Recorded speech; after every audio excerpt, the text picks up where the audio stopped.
मेरे साथ राधिका यादव के कोच अंकित हैं, उनसे बात करते हैं। अंकित जी, राधिका ने आपसे कब तक ट्रेनिंग ली और उस दौरान राधिका का बिहेवियर कैसा था? क्या कुछ आपकी बातचीत होती थी?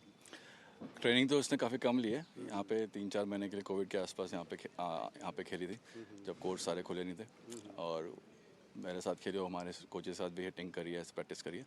पर जानता मैं उसको था काफ़ी टाइम से, 11-12 साल की उम्र से उसके, और उसके पापा को जानता था, क्योंकि हम हमारे हमारे प्लेयर्स उसके अगेंस्ट में भी खेलते थे मैच। तो जब मैं जाता था टूर्नामेंट्स में, तो देख उनसे खेले थे, तो ऐसे जान पहचान उनसे थी मेरी। कभी कोई बात हुई हो कि राधिका कभी परेशान रही हो किसी बात को लेकर? कभी ऐसा कुछ नहीं लगा मुझे, और मैंने मतलब काफ़ी बार उन्हें देखा है प्रैक्टिस में भी, कहीं और ऐसे गए हैं, वहाँ प्रैक्टिस करा रहे हैं या फिर मैच के लिए जा रहे हैं। वो उनकी बॉन्डिंग दोनों की आपस में बहुत ही अच्छी थी। वो बिल्कुल ही ऐसा देखता था कि दोस्त की तरह रखा हुआ है उन्होंने। और ये जो चीज़ें अभी हुई हैं, वो तो मेरे समझ के एकदम परे है कि ऐसा भी एक इतना ज़्यादा आपस में बॉन्डिंग प्यार करने वाले फादर एंड डॉटर, और फिर आखिरी में एट द एंड सडनली क्या चीज़ ऐसे हो गई और उन्होंने ऐसा कर दिया। और ऐसा कैसे कर दिया है, सोच ही नहीं सकता मैं। मतलब मुझे पहले तो विश्वास हुआ भी नहीं, जब मैंने पहली बार कोई आर्टिकल पढ़ा, एक जगह पढ़ा मैंने न्यूज़ में, तो मेरे को लगा शायद ये गलत है या फिर थोड़ी फेक टाइप से न्यूज़ है। बट फिर जब मैंने और सर्च करा, देखा सर्च, तो फिर हर जगह यही चीज़ें चल रही थी। तब जाके मुझे रियलाइज़ हुआ कि ऐसा भी हुआ है। राधिका से आखिरी बार आपकी बात कब हुई? मेरे उससे 1.5 साल के पहले करीब मिला था, उसके पापा से वसंत कुंज में, वहाँ पे मिला था। वहाँ पे भी वो खेलती थी, तो प्रैक्टिस कर रही थी किसी के साथ, तो मैं भी अपने बच्चों को खिलाने के लिए लेके गया था वहाँ पे। राधिका के फादर उसको टेनिस के लिए कितना सपोर्ट करते थे? किस किस हद तक सपोर्ट करते थे? मेरे हिसाब से तो बहुत सपोर्ट करते थे। अब वो उसको हमेशा उसके साथ ट्रैवल करते थे, चाहे वो प्रैक्टिस हो चाहे टूर्नामेंट हो।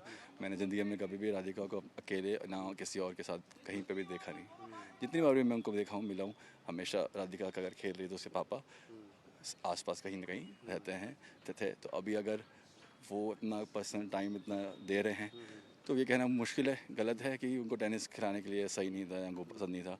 बट चीज़ें कब क्या चेंज बदल जाती हैं लोगों के साथ, वो चीज़ आप बता नहीं सकता। मे भी शायद पहले हो, और अब अभी आखिरी में कुछ टाइम में कुछ चेंज हो गया हो। बट पुलिस ने कहा है कि टेनिस एकेडमी बंद कराने को लेकर मर्डर हुआ है। पुलिस ने, मतलब हो सकता है, कोई वो बात नहीं है, आई मीन, पर वो एक टेनिस एकेडमी और एक टेनिस प्लेयर दोनों अलग हो जाता है। तो मैं टेनिस प्लेयर की तरह उसे जानता था। टेनिस एकेडमी वाली चीज़ से जो भी 6-8 महीना है, जितना भी टाइम से वो थी, उस चीज़ से लेके मेरे कभी ऐसा इंट्रैक्शन नहीं हुआ कि उसके पापा कितने खुश हैं नहीं है। बट टेनिस के एज अ प्लेयर तो हमेशा सपोर्ट ही करा है उन्होंने।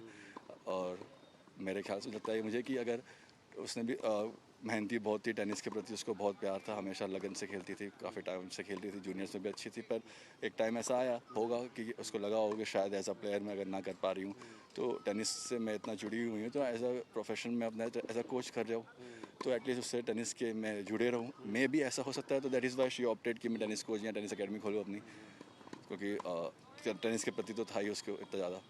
तो फिर शायद वो उन्हें पसंद नहीं आया हो, या जो भी हुई हो बात आगे की, वो तो बस हम सोच सकता मैं भी। बट उसके पहले की बात जो भी थी एज अ प्लेयर, उसमें कभी भी कोई चीज़ ऐसी दिखी नहीं। तो ये अंकित हैं, राधिका के कोच रहे हैं, जो बता रहे हैं कि राधिका के फादर की और राधिका की बहुत अच्छी बॉन्डिंग थी। राधिका जब भी टेनिस के लिए आती थी, उसके फादर हमेशा उसके साथ में होते थे और विश्वास नहीं हो रहा कि राधिका के साथ में उनके पिता ऐसा कर देंगे। गुरुग्राम से कैमरा पर्सन अरुण नेगी के साथ मैं मुकेश सिंह सेंगर, एनडीटीवी इंडिया।